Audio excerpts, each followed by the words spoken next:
Assalamualaikum warahmatullahi wabarakatuh. Jumpa lagi dengan saya Elvan Black. Masih di acara yang sama, Podcast Silantari. Suatu kehormatan ya bagi kita hari ini pemirsa, karena hadir pada siang hari ini salah satu bintang tamu ternama. Ini bukan hanya di salah satu wilayah, cuma sudah di Sumsel. Siapa dia? Ketua DPD Partai Golkar Kabupaten Muratara yang juga anggota Dewan Provinsi Sumatera Selatan, Kakanda Hasbi Asadiki. Apa kabar? Alhamdulillah sehat. Alhamdulillah sehat. Semua sehat, semoga kita selalu sehat. Alhamdulillah. Yang sehat itu yang penting kan? Duit banyak kalau sakit lalu makan bila nafsu kan? Baik Kakanda, apa kesibukannya Kakanda? Tiba-tiba ada di Lubuk Linggau ini.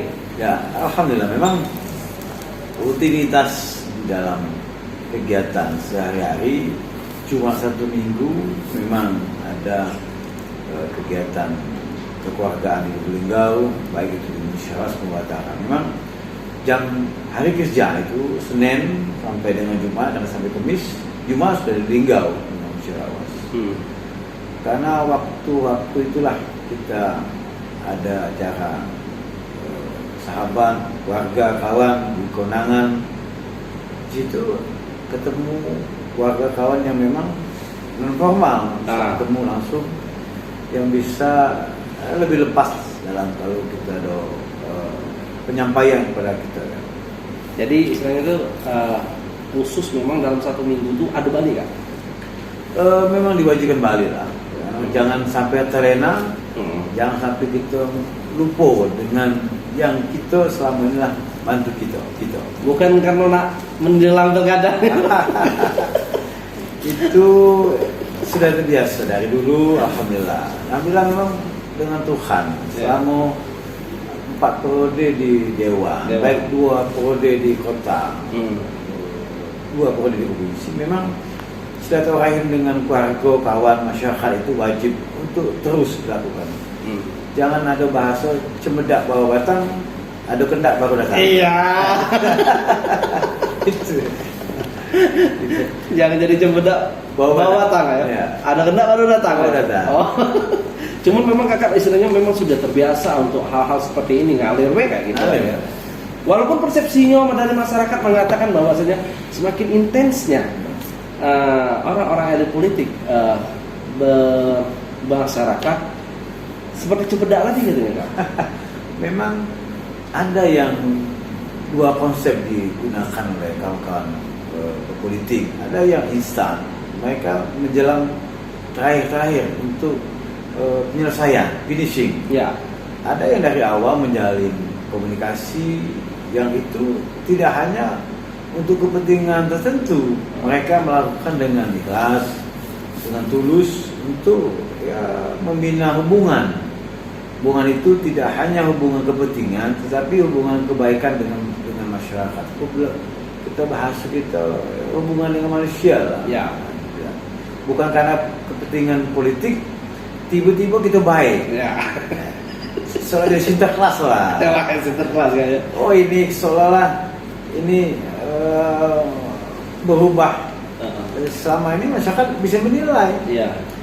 Di Lubuk Linggau itu masyarakat memang kita akui. Benar. Karena memang media lebih dekat.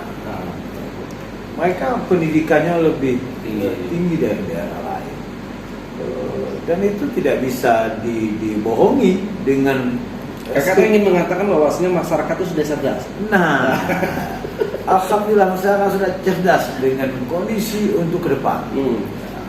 Jadi dia tidak akan tertipu muslihat dengan kebaikan-kebaikan pas cemedak bawa batang beri. Nah. Ada hendak baru datang ya. Kemana selama ini Cik tidak? Nah, karena selama ini yang memang itu sebenarnya tidak dilarang. Ya. Sah-sah aja. Sah baik. Saya bersyukur bahwa ada sahabat-sahabat yang memang sekarang terjun baik itu dalam hubungan bermasyarakat maupun hal yang lain. Ya. Asal memang tujuannya baik. Nah, kita melakukan dengan satu kebaikan, insya Allah akan menuai kebaikan. Siapa yang menuai dalam satu hal keburukan, dia akan menuai keburukan. Siapa yang menanam kebaikan dia akan kebaikan. Kak, cuman kakak ini kan kalau buat berita nama kakak tuh naik, aduh bakal ke pemilu 2024. Gimana kak? Memang ada niat kak? Bagian dari Linggau. Kota Linggau ini kalau secara pribadi hubungannya memang dari kecil. Sekolah SD di Lubuk Linggau, SMP di Lubuk Linggau, SMA di Lubuk Linggau, sampai yang kuliah. Selesai kuliah S1 di STA di Lubuk Linggau, itu alhamdulillah dipercayakan oleh masyarakat Linggau menjadi wakil mereka selama 2 periode di Kota Lubuk Linggau. Hari kita diberi kepercayaan sebagai ketua DPRD. Jadi memang secara hubungan kebatinan historisnya memang tidak bisa lepas ya. Tidak. Jadi bukan ada hal-hal yang ditutupi untuk kepentingan tertentu. Tiba-tiba enggak. Saya mempunyai latar belakang yang tidak pernah dekat dengan Lubuk Linggau. Cukup dekat maksudnya kayak keluarga di Lubuk Linggau, anak-anak di Linggau, istri juga dinas di Lubuk Linggau. Mempunyai hubungan yang tidak terpisahkan. Jadi ada kak ya? Ada. Sangat dekat. Sangat dekat.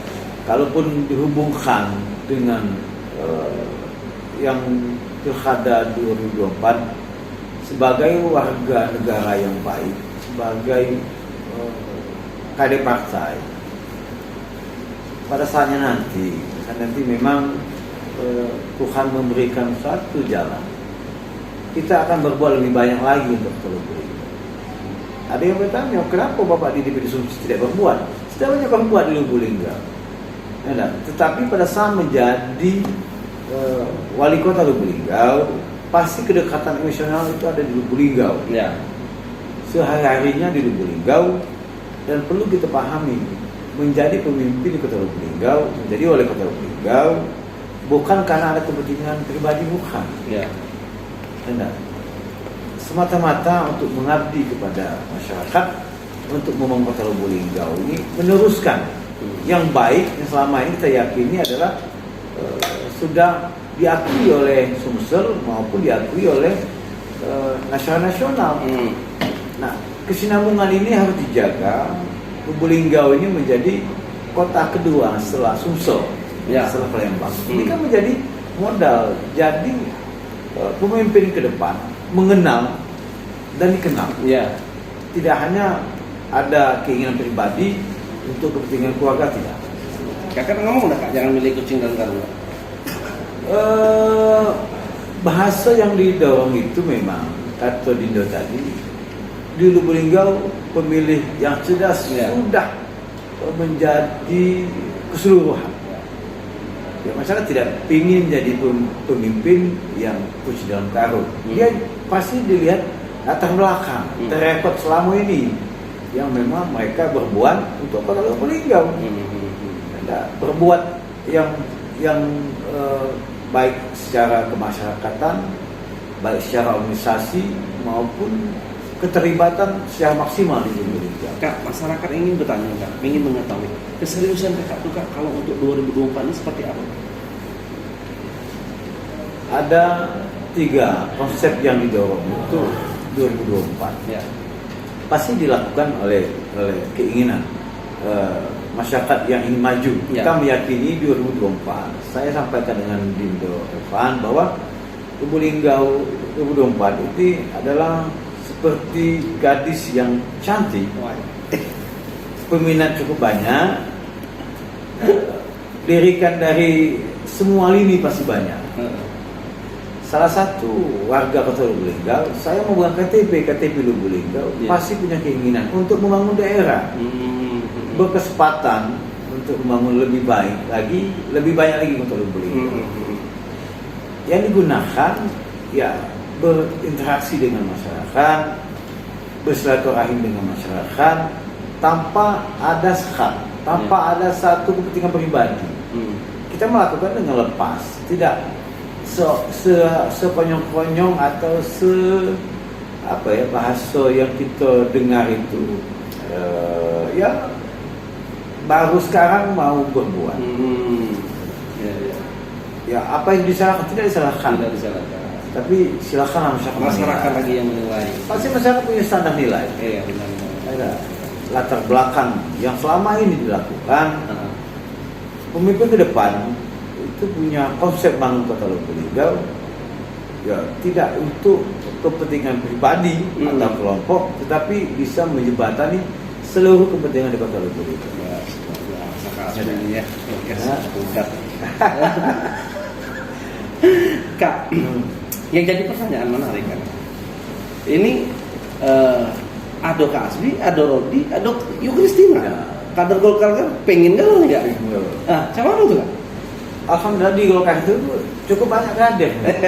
Jadi muncul ada Pak Rodi, ada Ibu Kristina, bahwa mereka punya potensial. Di Golkar itu secara demokrasi pasti didorong kader yang memang itu untuk kepentingan masyarakat. Dan alhamdulillah sekali lagi satu bukan partai yang memang mempunyai kader untuk didorong ini banyak pilihan. Ada satu pada saat sudah keputusan dari pusat semuanya akan ikuti dalam suatu organisasi. Siapapun itu nanti ya. Bisa Pak Rodi, bisa Pak Kasbi, bisa Ibu Kristina. Berulang sama lah. Pak Rodi sebagai ketua DPD punya pengalaman, ketua DPRD 2 periode punya pengalaman. Ibu Kristina juga punya pengalaman dalam anggota DPRD. Kita akan serahkan ke DPP kan? Kak, selain Kak Rodi, Kristina ada juga Azandri, Kak Yofi Karim, sudah itu Pak Rustam kembali lagi mencuat. Dengan nama-nama besar seperti ini Kak, ada rasa ciut gitu Kak, nyali gitu ada Kak? Nah kayaknya mereka nih lebih wah gitu. Ada rasa ciut Kak gitu? Dalam satu kompetisi pasti ada kelebihan dan pasti ada kekurangan. Yang memang berkeinginan maju di Pilkada di Lubuk tahun 2024 mempunyai kesempatan yang sama. Yang menentukan adalah masyarakat. Balik masyarakat adalah Tuhan yang meridhoi. Jadi sesuatu yang dilakukan, saya sampaikan dari awal dengan Dido bahwa siapa yang menuai kebaikan pada akhirnya akan menikmati kebaikan itu. Yang melakukan dengan suatu keikhlasan, mengalir dengan satu keinginan kebaikan, ya tidak beban. Melakukan ini kan bukan karena kepentingan. Saya secara pribadi dari dulu belajar organisasi sebagai ketua KNPI Kota Lubuk. Saya berinteraksi dengan kawan-kawan olahraga sebagai ketua Perbasi aktif di kemasyarakatan. Tidak melakukan dengan satu punya keinginan pribadi. Nah, di organisasi kita punya sama-sama besar organisasi belajar. Di partai itu adalah interaksi dengan kawan-kawan partai. Bermasyarakatan harus dengan satu kepentingan pribadi. Jadi kita bersyukur di lingkup banyak nama-nama yang punya kemampuan yang semuanya punya kesempatan yang sama. Pernah Kak ada di telepon atau gimana atau WA ngajak gandeng gitu? Sudah ada kawan-kawan berkomunikasi kan. Tapi pada ini biarlah jalan dulu lah. Jalan dulu. Sekarang ini seperti lepas dulu. Biarlah yang lain bergerak sendiri-sendiri, kita bergerak sendiri-sendiri dulu. Pada akhirnya pasangan itu akan dilakukan pada saat mendekati penetapan pemilu lah, pilkada itu. Cuma kadang-kadang nggak harus support dari internal Golkar ataupun dari pihak-pihak pengurus pusat, provinsi, kalau kakak punya niatan itu kan? Secara organisasi KD partai memang akan siap kalau memang partai menginginkan kita maju di setiap lini, baik itu di eksekutif maupun di legislatif. Intinya partai mendorong kader itu untuk berbuat yang lebih. Yang kedua, mempunyai peluang yang terbuka. terbuka untuk kemungkinan dalam pertarungan itu peluang memenangkan pilkada itu ada peluang. Pasti kan semua partai menginginkan seperti itu. Ya. Survei dulu berarti kayak lihat survei dulu kayak gitu. Ada survei internal yang dilakukan partai terhadap kader mereka yang akan maju. Pasti ada berpasangan, ada yang memang popularitas, elektabilitas mereka diukur dengan satu tahun setengah, 8 bulan setelah mendekati hari H. Itu akan dilakukan oleh 2 kali survei biasanya oleh partai. Itu murni tidak bisa dilakukan pembohongan karena ini ada kepentingan untuk masyarakat. Suara masyarakat itu adalah suara yang menentukan. Ya. Gitu. Kak, di 2024 itu pileknya bulan 2, Ya. pilkadanya bulan 10. Nah, kakak ini nyalek dulu baru pilkada atau memang stop dulu nyaleknya ikut pilkada langsung atau gimana? Ya. Itu harus punya pilihan. Ya. Karena kalau ikut galau-galau juga tidak mungkin. Data kos kak, data biaya. Jadi pilihan yang dilakukan seorang politik Ya. itu dua mata sisi. Tidak bisa dua-duanya harus diikuti. Karena kata Dindo kosnya tinggi. Iya, benar. Kalau sinyal tidak mengikuti pileg di bulan 2, pasti akan mengikuti pilkada di bulan 10. Iya. Itu dihitung-hitung oleh semua yang akan mengikuti pemilihan pileg maupun pilkada pasti akan menghitung. Benar.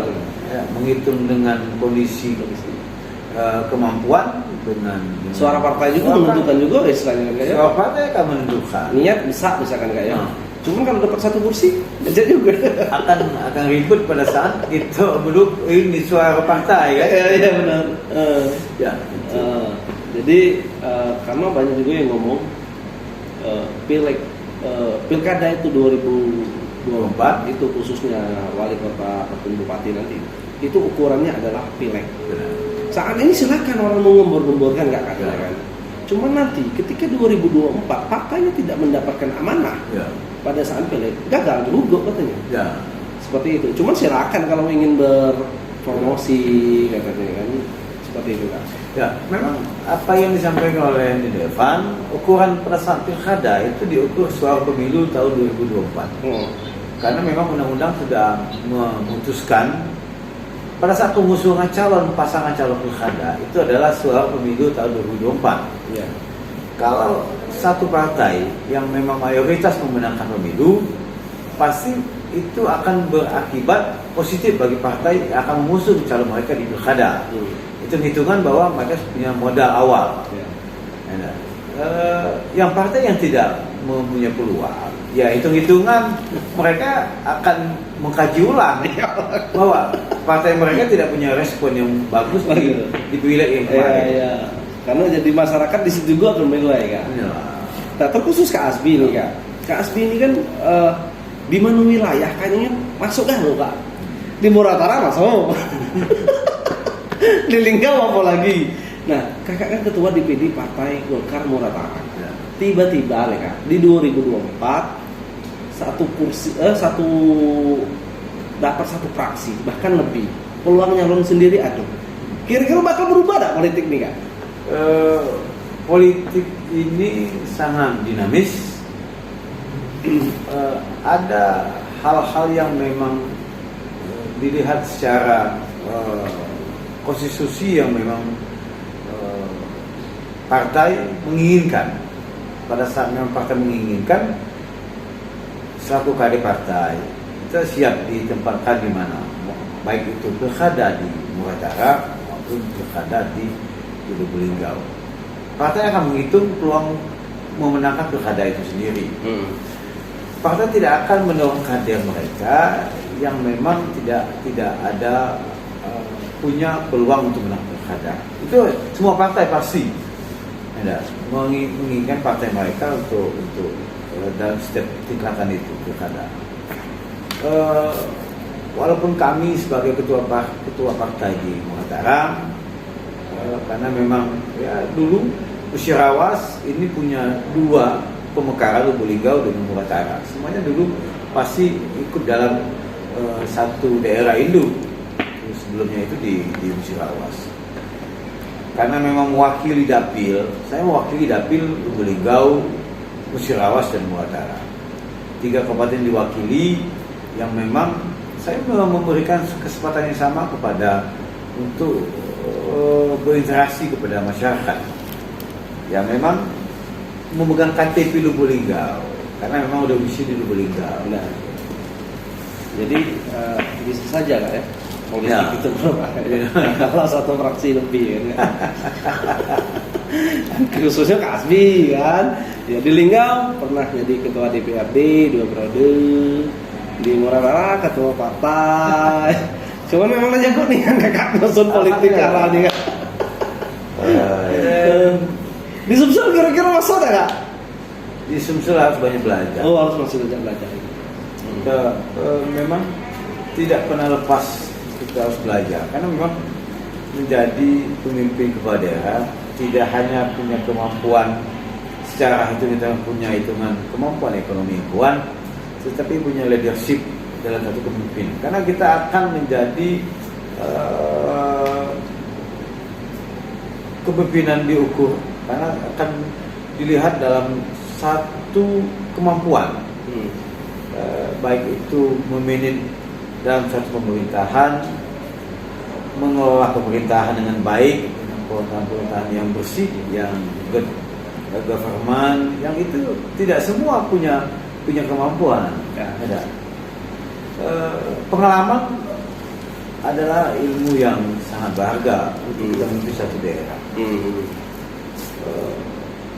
Ya, dari belajar dari kita senior kepemimpinan di Republik ini, memang pengalaman mereka baik itu di pemerintahan akhirnya memang menentukan kebijakan satu pemerintah di daerah. Bagaimana pemerintah ini bisa bersaing dengan daerah lain, mempunyai nilai kemampuan untuk di daerah itu sendiri, ya kuncinya mampu mesejahterakan masyarakat yang ada di daerah itu. Kak, balik ke Muratara. Barusan kemarin Ya. Iya Mustika Sarip itu bergabung dengan Golkar. Ya. Kayaknya Golkarnya mulai ngegasnya nih Kak. Benar nggak ingin merebut kemenangan kan? Karena memang ada semacam PR besar untuk Golkar Kak, sehingga belum bisa meraih kemenangan mutlak khususnya untuk pileg. Ya. Partai Golkar ini partai yang terbuka bagi semua masyarakat yang akan masuk dalam satu kepengurusan. Tetapi kita bertingkat, tidak memungkinkan, tidak boleh dalam aturan partai yang baru masuk itu tiba-tiba menjadi ketua. Dia berproses sebagai dulu kepengurusan.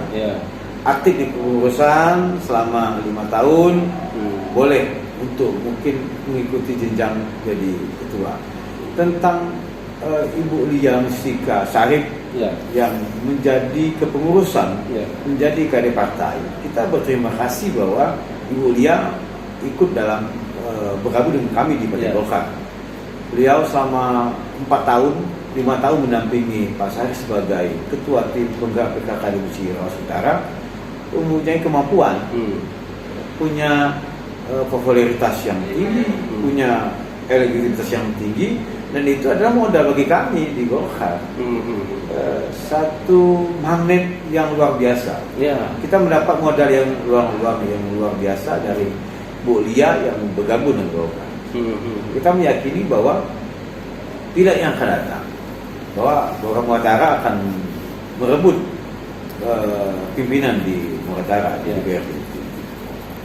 Jadi itulah gaspol tadi kan? Gaspol ini modal yang luar biasa. Kak, selain Bunda Lia Mustika Sarip, dapat juga kabar-kabar bahkan ada tokoh-tokoh politik yang akan pindah ke Golkar, benar nggak?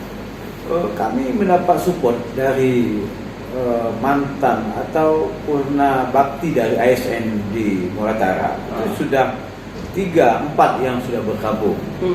Jadi ada Pak Gunadi, Pernah camat di Lubuk Linggau, pernah jadi kepala BNP di Timur Utara. Ada Pak Sarbani, tokoh pendidikan, beliau asisten di Timur Utara. Ada Pak Muhammad Daud, ini mantan birokrat semua yang pengalaman cukup banyak di pemerintah, hampir 30 tahun jadi birokrat. Mereka merasakan nyaman di Partai Golkar. Kita ada rindang, mungkin bawa pohon beringin, rindang. Alhamdulillah, kita mempunyai kalau punya suatu kader yang muda, milenial itu 65%, yang ini 35%. Cukup berkolaborasi lah dalam hal kepengurusan. Yakin dan optimis dah Kak 2024 Kak?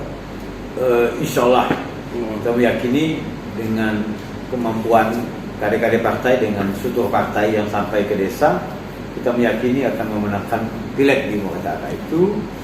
Sekaligus kita akan menghantarkan kader di pilkada di Muatara. Ini dia. Siapa yang kader itu kadang dihitung ulang oleh partai. Bisa diri kita sendiri bisa dihitung oleh partai, bisa ketua DPD maupun ada Ibu Lia Mustika, ada Pak Asran, ada anggota DPRD. Itu banyak. Tidak kekurangan kader. Tidak kekurangan kader. Ya karena partai Golkar kan memang partai besar kan. Alhamdulillah. Luar biasa kan. Jadi ada niat untuk pertemu menang dulu Kak ya? Menang dulu Kak ya. Sekarang terus bergerak di bawah, konsolidasi internal partai, membentuk hai partai, mengenalkan kepada masyarakat. Ada target nasional, ada target provinsi di Partai Golkar, yaitu target nasional. Kita akan mencalonkan ketua umum kita Pak Erlangga Hartarto menjadi calon presiden.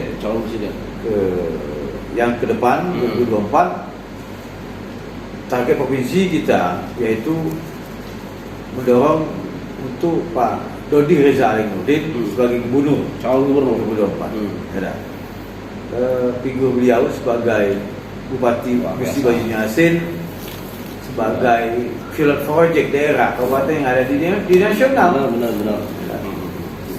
Dan target 2004 nya untuk daerah tadi, dukung kakak tadi kayak dukung kader-kader partai yang siap. Kader lapang. Kak, seandainya kan disuruh milih Kak, tiba-tiba kakak ini disetujui Kak lo misalnya Kak, Muratara baik di kota, milih mana Kak? Pasti kita akan sholat dulu. Masih gampang juga. Sholat, kita minta juga dengan keluarga, terus dukungan dari istri. Dukungan dari anak-anak, dari orang tua, keluarga. Cuman lebih seneng kemana aja Kak? Kalau Linggau di Musirawas Utara, semuanya punya hubungan yang dekat. Luar biasa, ngasih ngambang ya pemirsa. Ini memang politikus benar nih. Punya hubungan ya, Muratara tempat kita lahir. Ya kalau untuk masyarakat di Linggau ini tadi, jelas melakukan apapun. Dan dua-dua itu kan disuruh milih, peluang menangnya besar nggak lo? Amin. Ya. Baik Kak, aku udah kalah habis segalo-galonya Kak materi gitu nih Kak. Aku tentu berharap menjelang tahapan-tahapan selanjutnya, aku masih berkeinginan mengundang Kak Asbi. Amin. Insyaallah. Karena saat ini pembuka dulu aja pemirsa ya. Nanti saya berharap sekali itu menjelang tahapan-tahapan kita bisa menghadirkan kembali Kanda Hasbi Asadiki, anggota DPRD Provinsi Sumatera Selatan. Mungkin sampai sini dulu Kak. Ya, perjumpaan kita. Kami mengucapkan terima kasih banyak dari Podcast Silambari. Kakak telah hadir menyempatkan waktu. Nunggu juga tadi. Podcast ini memang acara yang talkshow yang memang punya nilai yang tinggi. Selamat, semoga ini terus berkembang. Amin, alhamdulillah. Baik pemirsa, mungkin sampai di sini dulu perjumpaan kita ya, berbincang-bincang dengan Kanda Hasbi Asadiki. Mungkin kita akan berjumpa lagi pada episode-episode selanjutnya. Jadi tetap aja penasaran. Saya akhiri. Wassalamualaikum warahmatullahi wabarakatuh. Tos corona dulu. Kak, tos corona dulu.